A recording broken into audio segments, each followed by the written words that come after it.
ओम नमो भगवते वासुदेवाय। माघ मास कथा 8वां अध्याय।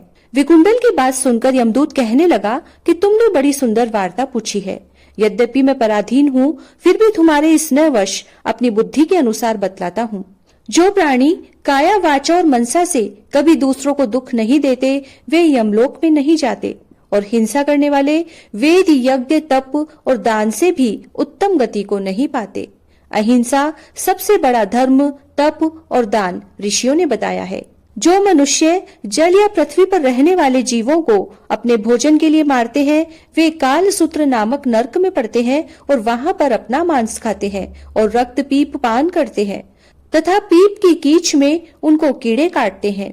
हिंसक, जन्मांध, काने, कुबड़े, लूले, लंगड़े, दरिद्र और अंगहीन होते हैं।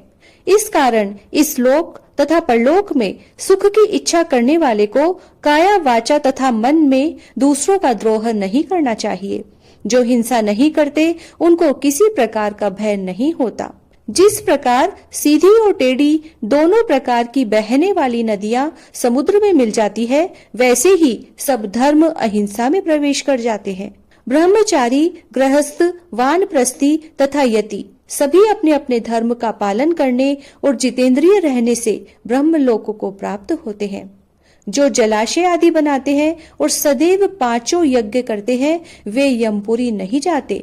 जो इंद्रियों के वशीभूत नहीं है, वेदवादी और नित्य ही अग्नि अर्थात हवन आदि का पूजन करते हैं, वे स्वर्ग को जाते हैं। युद्ध भूमि में जो शूरवीर मर जाते हैं, वे सूर्य लोक को प्राप्त होते हैं। तथा जो मनुष्य अनाथ, स्त्री, शरण में आए हुए तथा ब्राह्मण की रक्षा के लिए प्राण देते हैं, वे कभी स्वर्ग से नहीं लौटते।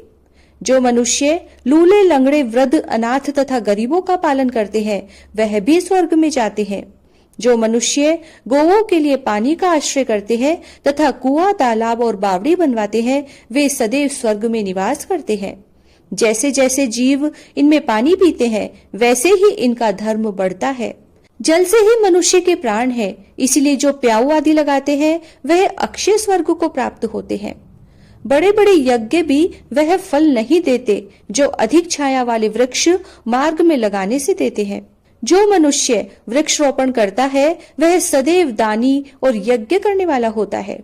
और जो मनुष्य अच्छे फल, अच्छी छाया वाले मार्ग के वृक्षों को काटता है, वह नरकगामी होता है। तुलसी का पौधा लगाने वाला सब पापों से छूट जाता है। जिस घर में तुलसी वन है, वह घर तीर्थ के समान है और उस घर में कभी यमदूत नहीं जाते।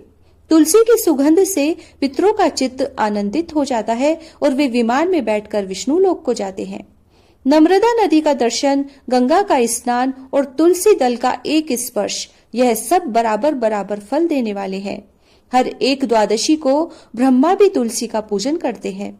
रत्न, सोना, फूल तथा मोती की माला के दान का इतना पुण्य नहीं जितना तुलसी की माला के दान का है। जो फल आम के 1000 और पीपल के 100 वृक्षों को लगाने से होता है, वह तुलसी के एक पौधे को लगाने से होता है। पुष्कर आदि तीर्थ, गंगा आदि नदी, वासुदेव आदि देवता सभी तुलसी में वास करते हैं। और जो मनुष्य 1 बार, 2 या 3 बार रेवा नदी से उत्पन्न शिव मूर्ति की पूजा करता है, अथवा स्फुटिक रत्न के पत्थर से अपने आप निकले हुए तीर्थ में पर्वत या वन में रखी हुई शिव की मूर्ति की पूजा करता है और सदैव ओम नमः शिवाय मंत्र का जाप करता है, वह यमलोक की कथा भी नहीं सुनता। प्रसंग, शत्रुता, अभिमान से शिव पूजा के समान पापों को नष्ट करने वाला तथा कीर्ति देने वाला 3 लोक में और कोई काम नहीं है। जो शिवालय स्थापित करते हैं, वे शिवलोक में जाते हैं। ब्रह्मा, विष्णु तथा शिव का मंदिर बनाकर मनुष्य बैकुंठवासी होता है। जो भगवान की पूजा के लिए फूलों का बाग लगाते हैं, वे धन्य हैं। और जो मनुष्य माता पिता, देवता और अतिथियों का सदैव पूजन करते हैं, वे ब्रह्मलोक को प्राप्त होते हैं। माघ मास महात्म का 8वां अध्याय समाप्त। जय श्री राधे।